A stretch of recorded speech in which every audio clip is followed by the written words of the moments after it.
4 hours of a child screaming, "Stop it!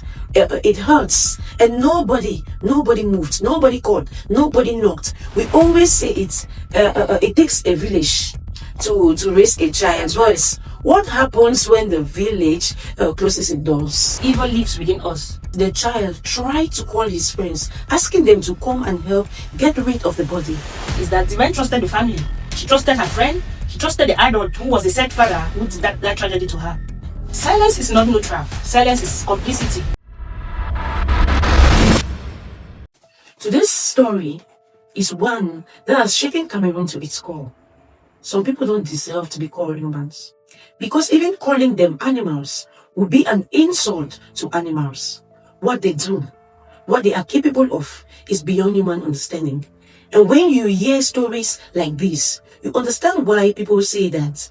Welcome to Comment Section Gossip. I'm Ojon Fallon. And I am Ada Edna. Her name was Divine Mbarga Atangana. She was 11 years old, a schoolgirl, a child with her whole life ahead of her. On the 18th of March 2026, Divine left home, completely normal. She went to the house of a classmate to revise her lessons, a simple study session, a place she should have been safe. But that night, something horrific happened. The main suspect was not a stranger. It was the father of the child she went to meet. The father of her classmate, a man named Eric, a technician in building construction, allegedly took advantage of Divine inside his own house. The suspect even forced his 11-year-old son, Divine's classmate, to act as a lookout while he committed the crime. This is beyond wickedness. You are not just destroying one child's life, it's two. Yeah. What makes this even more chilling is that witnesses say Divine cried for help for hours. Between 11 p.m. and 3 a.m. Can you imagine? That's 4 good hours. Neighbors reportedly heard her screaming and read Jamal. In English, "Stop, it hurts." But no one intervened. That part was really painful because she was actually crying and no one came to her rescue. For sure, no one came to her rescue, which is really bad. It is said that the child tried to call his friends, asking them to come and help get rid of the body. And when the kids refused, he allegedly threatened them that his father would harm them too. But those kids were very brave. They alerted people. That's right. That's courage from the kid's side, I think. Because not everyone would have spoken about it. Yeah. Some sources said Divine's body was found with severe injuries, including a broken neck. And that the suspect allegedly tried to convince passerbys to help him move the body, claiming she had collapsed. Can you imagine? But they refused when they saw the state of the body. But I actually expected them to first of all ask him if it was his kid or why the child is in that state. Because she had injuries. You cannot tell me that she collapsed. Exactly. It's not possible. But every time I think I've heard the worst on the internet, something like this actually happens. It reminds me that evil lives within us. It's not a myth, it's reality. And what breaks my heart is that Divine trusted the family. She trusted her friend. She trusted the adult who was the said father who did that tragedy to her. And every single one of them failed her. Exactly. Every one of them. And let's talk about that neighborhood for a second. 4 hours of a child screaming, "Stop it! It hurts!" And nobody moved, nobody called, nobody knocked. We always say it takes a village to raise a child. But what happens when the village closes its doors? Exactly. People love that proverb until it's time to actually protect a child. And I'm sorry, but if you hear a child screaming in pain for hours and you do nothing, then you're part of the problem as well. Silence is not neutral. Silence is complicity. Imagine being forced to watch your father commit a crime and then being told to help hide it. That trauma, just imagine the trauma that will follow him. It's so brutal. Imagine the trauma that will follow him for life. Even if he goes to a correctional center, that trauma will be for life. It will live with him. Definitely. The friends who also alerted people showed a lot of bravery. Before we want to move on, there's actually one thing I want us to address. It's uncomfortable, but it's necessary. How was an 11-year-old child not at home at 11 p.m.? How did Divine leave for revision and hours passed before anyone checked on her? And to be candid, we are not trying to blame the family. No. No parent expects danger to come from a neighbor's house. But we have to admit, in the Africa we grew up in, it will never happen. It will never. Because by 7 p.m., every child was inside. By 8 p.m., parents were calling names across the compound. And by 9 p.m., if a child wasn't home, the whole neighborhood was searching, calling names. Where are you? Where are you? Exactly. The old African system where every adult watch over every child is disappearing. It's disappearing. And when that community breaks down, children become vulnerable. Back then, you could leave your child with a neighbor and you're at peace. You could leave your child, you go to the market, and do stuff without any fear. Back then, every adult was an auntie or uncle. Back then, if a child misbehaved, the whole neighborhood corrected that child for the act the child did. That system wasn't perfect, but it was safe. It was warm, it was protective, and it was a community as well. Exactly. Growing up, you didn't even need to know someone's name. My neighbor is my friend, my mother's friend. You didn't need to know anyone's name.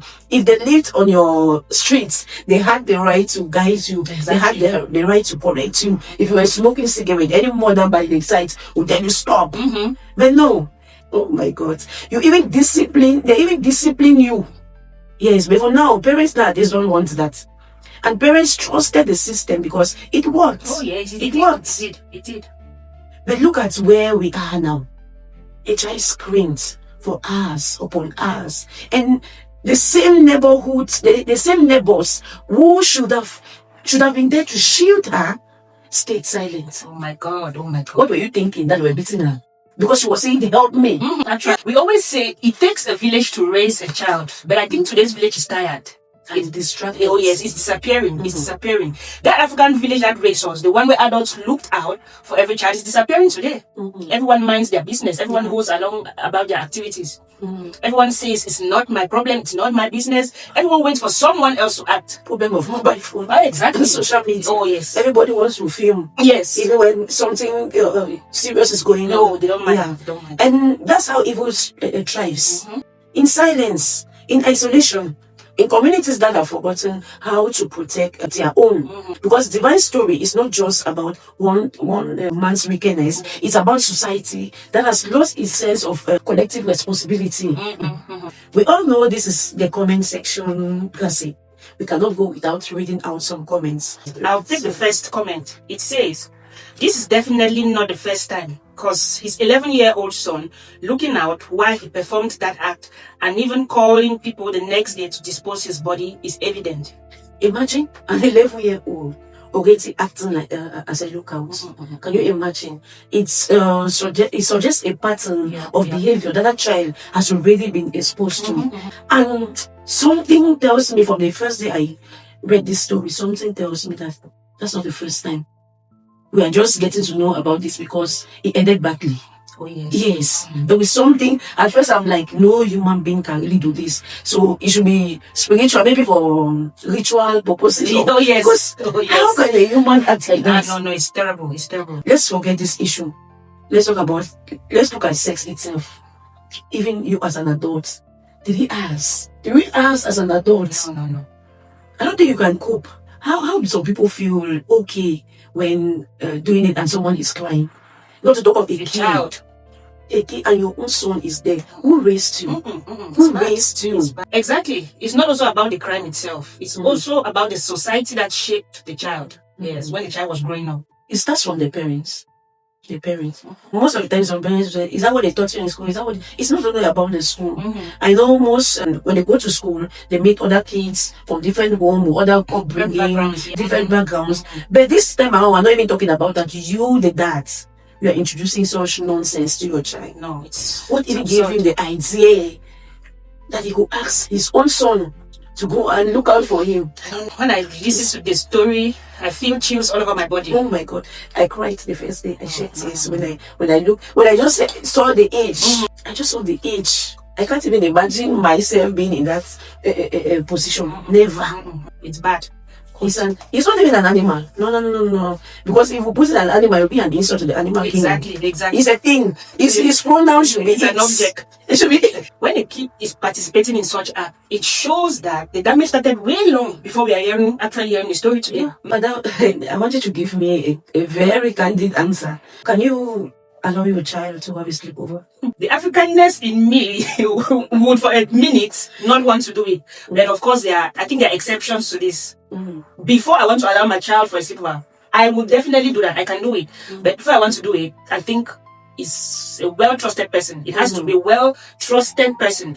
Must have scrutinized the person very well for me to allow my child over at hers or his. And must be kind of close to the person. Yes, definitely. Yeah. Of course, I'll also scrutinize every behavior, how you treat your kids, how you treat people around you. Yes, I will look at every little bit of information. Yes, that is why someone like me, you see, this one is my idol, this one is my... No, I don't have anybody on social media that is my idol. Call Davido, call Wizkid. Growing up, yes, I wanted to be a philanthropist. I would say, I want to be like Oprah Winfrey, but I don't do that. When I grew up to know that people are not always what you see on social media. Yes. Because I want to know how you react when someone treats you bad. I want to know every bit of it. If I say, oh, this is my idol. That is why my idol. Yes, no, it's not my mom. No, my mom, because I know how she will react. If someone approaches her, maybe some of these people, when they're up there, every other person is like, he's on that. An ant. Feet. Yeah, yes. That's So right. I want to know if you have money, how do you treat people around you? How do you treat even the poorest person on the street? I want to know before calling you my idol. Yeah. So I cannot call someone I don't know my idol. I want to know everything about you, every little bit. Yeah. It all boils down to just actually having a relationship with the person, knowing who the person is in total before you can allow your child to the person. Yes, of course. But I'll do it. I'll do it too, but I have to trust you. Trust you. I must have even lived with you for some time. Yes, for me to give you my child. Because growing up too, because of school, I had to live with other relatives. Others treated us well, somewhere. Oh yes. So I know what it means for you to live with another person. Maybe the real question is, how do we rebuild that village that is broken? How do we return to a time where every child belongs to everyone? You're right, we must demand justice. But we must also rebuild the system that keeps children safe. Because no child should ever be outside at 11 p.m. No child should ever be unaccounted for. No child should ever be left to navigate danger alone. African society, we have to do better. We have to do better, because comparing our society and, for example, Italy, two different things. Here, you cannot see children on the street. You cannot see a child in the supermarket. My mom sends me to come and buy sweets. No. That was one of the cultural shocks I have. I'm like, where are the kids? Where are the kids? Yes. But accounted for. Back home, children go out to hawk for mimes. That's the normal way of life. I don't protect kids. As much as, yes, it's not easy back home financially and so on. We have to try to protect our children, especially the girl child. For example, the incident that happened the other day, a man, he assaulted his niece. How old was she? 2 years old. I think she died. She lost her life. Died. The stories we hear these days are really really terrifying. It's heartbreaking. I'm telling you. I feel for that family. Anyway, that's it for today, guys. I think the video is really long. Thank you for watching. Please do not forget to subscribe. Do not forget to follow. Please like and leave a comment. This is a very sensitive topic, and this is a topic everyone's voice should be heard. We want to change things, and everybody has to play a role. Exactly. So thank you. Catch you in the next episode. Ciao.